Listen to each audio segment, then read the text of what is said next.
ఏందన్నా నీ ప్రాబ్లం ఏంది ఈ రిలయన్స్ పెట్రోల్ బంక్లో? సార్ నా పేరు కాసిం సార్. నిన్న శనివారం రోజు ఉదయం డీజిల్ పోయించుకుని వచ్చినా సార్ నేను మా కార్కు. ట్యాంక్ కెపాసిటీ 42 లీటర్లు.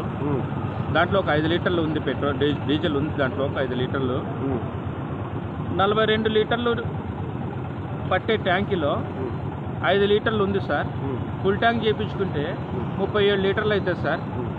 46 లీటర్లు పోసినారు సార్. 4600 అయింది బిల్లు.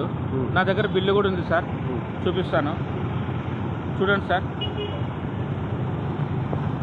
4600 రూపాయలది. ట్యాంకీ కెపాసిటీ 42 లీటర్లు సార్.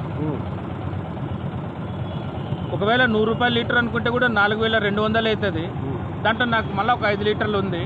అంటే ఎన్ని లీటర్లు అని పోసినారు మీకు? 46 అని పోసేసినాడు. ఫుల్ ట్యాంక్ 46 లీటర్లు అని వచ్చింది. సర్లేని డబ్బులు ఇచ్చిన. Tank capacity 42.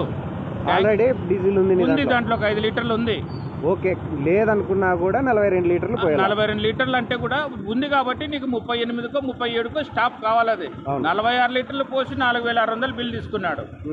అంటే ఇప్పుడు మీరు ఏమి దీంట్లో అబ్జెక్షన్ చేస్తున్నారు? అబ్జెక్షన్ ఏముంది sir, tank capacity 42 litres. Tank capacity 42 లీటర్లు అయినప్పుడు దాంట్లో ఉంది కాబట్టి నీకు 37 లీటర్లకు ట్యాంక్ ఫుల్ కావాలా, అంతే కదా. 46 లీటర్లు అయింది అని చెప్పి 4600 రూపాయలు బిల్లు తీసుకున్నాడు. ఏది మీ కార్? ఏది? Grand i10. Grand i10 sports. మరి శనివారం పోయించుకున్నాం అంటున్నారు. మరి శనివారం పోయించుకుంటే ఈ రోజు సోమవారం. ఇది జనవరి సోమవారం జనవరి. మళ్ళీ ఎందుకు 2 రోజులు గ్యాప్ వచ్చింది సార్? శనివారం ఉదయం 9 గంటలకు 8:30కు పోయించుకొని నేను తిరుపతికి వెళ్ళిపోయినాను. తిరుపతికి ఎందుకు పోయినాను? నా కొడుకు CTET exam centre accord high school తిరుపతిలో సెంటర్ ఉన్నందుకు నేను డీజిల్ ట్యాంక్ పోయించుకొని ఇట్టే వెళ్ళిపోయినా తిరుపతికి. నిన్న రాత్రి వచ్చిన. శనివారం ఉదయం పోయి అక్కడే పడుకొని పిల్లోనికి ఎగ్జామ్ రాపించుకొని నిన్న ఉదయం 9 గంటలకు, మధ్యాహ్నం పరీక్ష అయిపోతే సాయంత్రం 8 గంటలకు వచ్చిన, 9 గంటలకు వచ్చిన సార్ కర్నూలుకు. అందువల్ల నేను రాలేకపోయినాను. ఆ రోజు అబ్జెక్షన్ మీరు ఏం చేయలేదు? నాకు హడావుడి ఎగ్జామ్ టెన్షన్. నేను దూరం పోవాలా, నేను బాబు పోవాలా, మళ్ళీ ప్రాబ్లం లేకుండా సాయంత్రం లోపు చేరుకోవాలి. నేను తిరుపతికి దగ్గర కాదు కదా, పక్కన పల్లె కాదు కదా పోయి రావడానికి. మాన్యువల్ ఎగ్జామ్ రాసేది కాబట్టి స్టూడెంట్ ఖచ్చితంగా ఉండాలనే ఉద్దేశంతో నేను నా హడావుడిలో నేను వెళ్ళిపోయినా. రేపు మాట్లాడదాంలే, ఇల్లే ఎదురుగానే కదా మా ఇల్లు ఉండేది, ఇక్కడే కదా, ఈ క్యాంప్లోనే కదా ఉండేది. రేపు వచ్చి మాట్లాడదామని ఇప్పుడు వచ్చిన. అది సార్ విషయము. మొత్తానికి రిలయన్స్ పెట్రోల్ మోసం 42 లీటర్ల ట్యాంక్ ఖాళీ, ఎంటీ ట్యాంక్ 42 లీటర్లు ఉంటే 46 లీటర్లు పోసినాడు.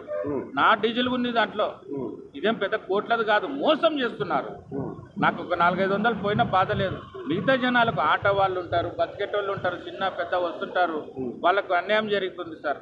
ఈ విధంగా రోజుకు ఒక 400 తీసుకున్నా కూడా ఒక 1000 మంది పోయించుకుంటే కూడా ఎన్ని వేలు అవుతాయి సార్? ఇప్పుడు వాళ్ళు ఏమంటున్నారు? మా సూపర్వైజర్ లేరు, వాళ్ళు లేరు, వీళ్ళు లేరు అంటున్నాడు. ఓకే, మొత్తానికి ఏం చేయాలనుకున్నారు? ఏ కన్జ్యూమర్ ఫోరంలో కేసు వేయండి సార్ మీరు. నేను చెప్తున్నాను, నాకు వెనక ముందు ఎవరు లేరు సపోర్ట్. మీలాంటి వాళ్ళు ఉంటేనే కదా సార్ మాకు హెల్ప్ చేసేది.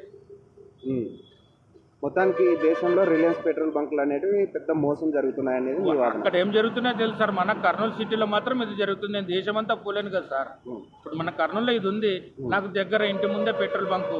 పోపించుకుందాము, పోతా. ఎప్పుడు ఇటుకే వస్తా, బండి తీసుకున్న బండి కూడా, స్కూటీ కూడా తీసుకొని వస్తా. మరి అక్కడ ఏం జరుగుతుందో మరి మేము చూడం కదా ఎన్ని లీటర్లు పడుతుందని. ఆ మీటర్ తిరుగుతుంటుంది, ఇదేం పోతుంటుంది, డబ్బులేం కట్టాలా ఇంత అయిందని, అట్లా అనమాట. మీరు ఆ కారు పోయించుకునేది వేరే కారుకి పోయించుకున్నారు అని అంటే వాళ్ళు సీసీ ఫుటేజ్ ఉంది కదా సార్, సీసీ ఫుటేజ్ ఉంటుంది కదా, ఇక్కడ సీసీ కెమెరాలు ఉంటాయి కదా. ఇప్పుడు అంతా ఫార్వర్డ్ అయిపోయింది, టెక్నాలజీ పెరిగిపోయింది కదా. ఇప్పుడు ఒకవేళ కారు నేను మోసం కాదు కదా ఇటు ఉండేది. ఇప్పుడు సీసీ ఫుటేజ్లో నేను కనపడతా. నా కారు వేరే కారు తెచ్చినా నేను ఎట్లా అంటారు మీరు? సొంత కారు పెట్టుకొని డీజిల్ పోయించుకొని బాధపడినోడు నేను వేరే కారు ఎందుకు తీసుకొని వస్తా? నేను సీసీ ఫుటేజ్ చెక్ చేస్తే దొరుకుతుంది కదా, దొంగ బయటపడతాడు కదా. ఇప్పుడు పెట్రోల్ పోసినట్టు డీజిల్ పోసినట్టు కూడా దొరుకుతాడు కదా ఆడ. మీరేం చేస్తుంటారు? నేను ప్రైవేట్ టీచర్ సార్. నేను ఏ బడికి పోతాం, పొద్దున పోయి సాయంత్రం కోసం ఏదో సెలవు దొరికినప్పుడు ఆ సెలవు రోజు వచ్చినందుకు సంతోషం నాకు. Okay, thank you sir. దీని మీద కొంచెం కఠినమైన చర్యలు తీసుకోవాలి సార్. ఎంఆర్ఓకి, తూనికలు కొలతల శాఖ వాళ్ళకు ఇన్ఫర్మేషన్ ఇచ్చి దీనికి ఎవరైనా ఇన్ఛార్జ్ ఉంటే వాళ్ళకి కంప్లైంట్ చేసి మాకు ఏదన్నా నాకని కాదు వచ్చిన వాళ్ళందరికీ న్యాయం జరగాలి.